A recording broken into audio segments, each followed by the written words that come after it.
Welcome to the video, guys. Former Detective Chief Superintendent of the Metropolitan Police Service, Kevin Hurley, appeared on Sky News earlier today, talking about what happened in Brixton last night, which I covered in a video earlier. He is an old school London copper starting out in 1979, so naturally he did not stick to the media narrative and instead pointed out some home truths about London estates and the relationship between the youth in London and the police force, or farce as it should be known, under Sadiq Khan and Cressida Dick, even pointing out the real goals of the BLM movement, which forces Adam Boulton to abruptly cut him off and go to a break in order to protect the narrative the media are pushing 24 hours a day. Now, before we get into the video, I am now on the Parler app, as most of you will know, which is a free speech alternative to Twitter, available on Android, iOS and internet browsers. So come over there and check me out if you want, the link is in the video description. Anyway, enough of all that, let's watch Adam Boulton and the media narrative get destroyed by Kevin Hurley here.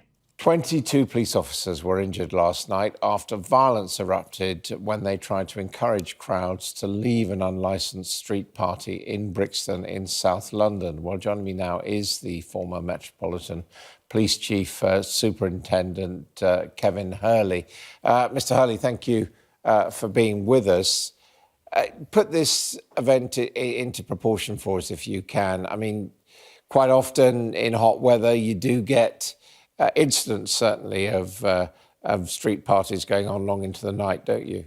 Right, let me stop that there. You can see him already trying to frame the narrative and take it away from what really happened, and part of the reason why things like this will only increase. As I said in my previous video, these things do happen in London and other places from time to time when it comes to street parties and the violence they bring. But the Met Police, Sadiq Khan and the actual government pandering to this Marxist nonsense will only embolden those who did it anyway to be more brazen about it, as we are seeing now. Adam Boulton, though, is determined to steer the conversation away from reality by blaming the weather and focusing on them being out late and not the violence these people committed, despite the fact it all kicked off when it wasn't even that late. Police got called, driven off, backup was called, driven off again before more arrived. The point is, it takes time. We heard about it when it had been going on for a while at least. Also, a street party will often run into the small hours of the night, providing it is not pissing down. It being hot or not makes little difference from street parties I have seen. It was a nice try though, but as we will see in the next few clips, the copper is not having any of it, so let's check it out.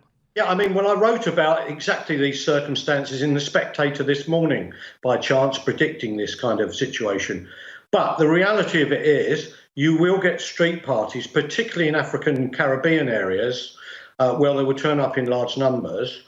And because of the relationship between police and black youth, when police ask them on behalf of neighbours to be quiet and stop spoiling their life, what happens is they then turn on the police, more police are called, and eventually the police are driven away. This is quite a regular event now in many of our housing estates around London. And of course, the tragedy of this is it's the ordinary men and women, frankly, people like my grandmother and my grandfather who live on the council estates who have to put up with it. Now, I will bet money on it, Adam Boulton and Sky News did not expect him to come on their show and point out the groups who do this and some of the reasons why they do it. Also mentioning the people who live in these areas having to deal with this shit, which as we know, Sky News and the media do not care about in the slightest. They have a narrative to push and a cause to support with all their hearts. But this is not really what they expected to hear from the former Met Police Chief Kevin Hurley. And he is not finished there, because being a former copper in the days when coppers police the streets and not Twitter, he knows what goes on in these London estates, as do I, so he can pinpoint some of the reasons why we are seeing this nonsense, which will only grow. So let's move on and see what else he has to say. And what can be done to stop it? Well, the only way you're going to deal with this is to have a social intervention that gets upstream and helps manage the problems that come from single parenting, particularly amongst young African Caribbean women. And I'm talking about intervening and supporting families when the children are 3 and 4 years of age to prevent them going down this route of rebelliousness and often offending. Because you can sanction the police, you can put cameras on them, you can investigate them as much as you like. But in the end, police only react to what goes on in front of their faces. There's a well-known psychological tool called a Batari box, which says your behaviour influences mine, which then influences your behaviour, which influences mine, and so on. So we've got into this kind of vicious circle of police officers dealing with young black people who always come from a perspective that the police are there to suppress them. And the police very quickly start to learn that dealing with young black people is quite frankly aggravation and puts their mortgages and careers at risk.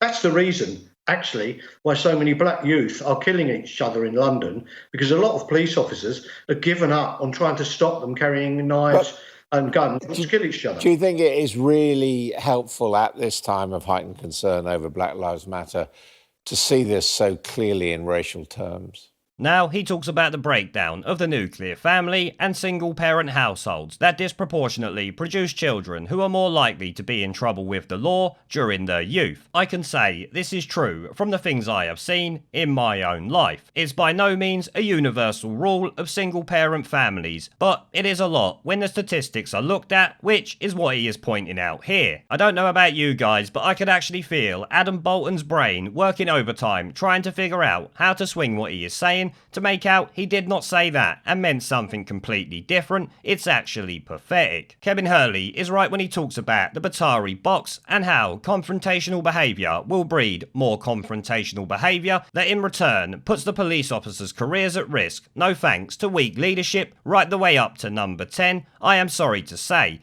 This has continued for decades, including up to this very day. This makes the police less likely to do their job, as we have been seeing over the years. He then goes on to point out these factors are part of the reason why young black men and kids are killing each other in droves, which I'm sure you all know has been facilitated by London Mayor Sadiq Khan's insanity that removed stop and search and his constant woke bullshit that has destroyed London and the Met's ability to police it. Adam Boulton is clearly incensed by it and tries to dismiss it with the now common response these losers love to give, saying this is not a good time to speak the truth because of the BLM movement, which is funny because we all know it does not care about young black men killing other black men. Them deaths do not push the UK's racist narrative BLM and the media want to push, of course. But let's move on to our final clip, and probably by far the best, where the truth gets too much for Adam Boulton and he has to silence the former Met Police Chief for stating the cold hard facts of life. Well, I don't think, well, that's why I was at pains to say we need to get upstream of the problem and help with the parenting.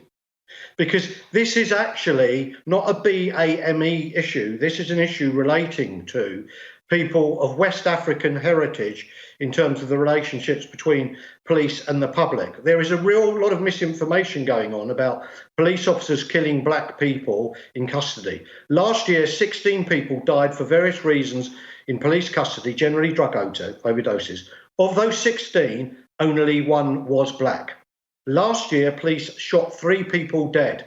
Only one of those were black. There is a real narrative that's going on here, I think driven by people within the Black Lives Matter movement who want to destabilise and disrupt society. OK, so we're going to have to leave it there. Thank you very much indeed. This is Sky News Today. Coming up next.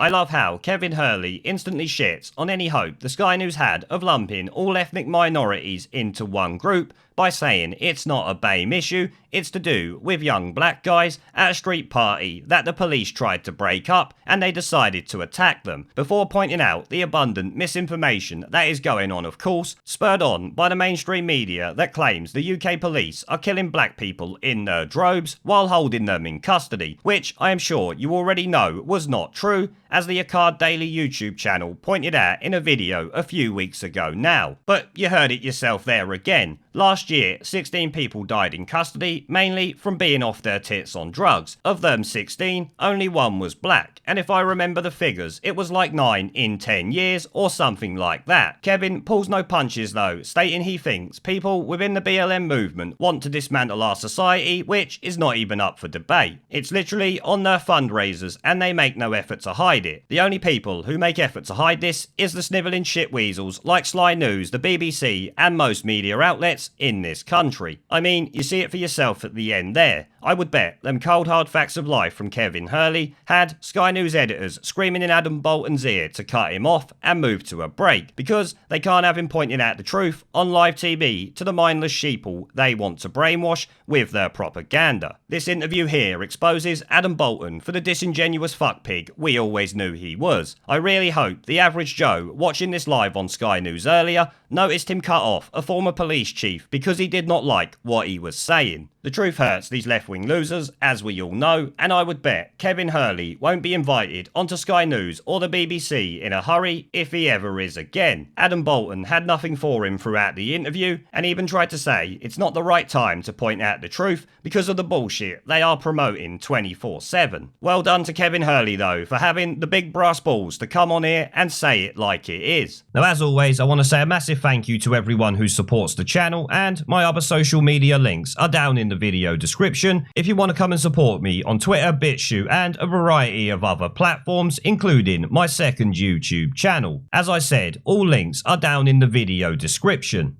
There is a pattern consistent throughout history of oppressed people turning on the oppressors, slaves against their owners, the peasantry against the feudal barons, colonies, Mr. Verhofstadt, against their empires.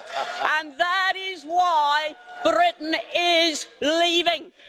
And it doesn't matter which language you use, we are going, and we are glad to be going. We're off.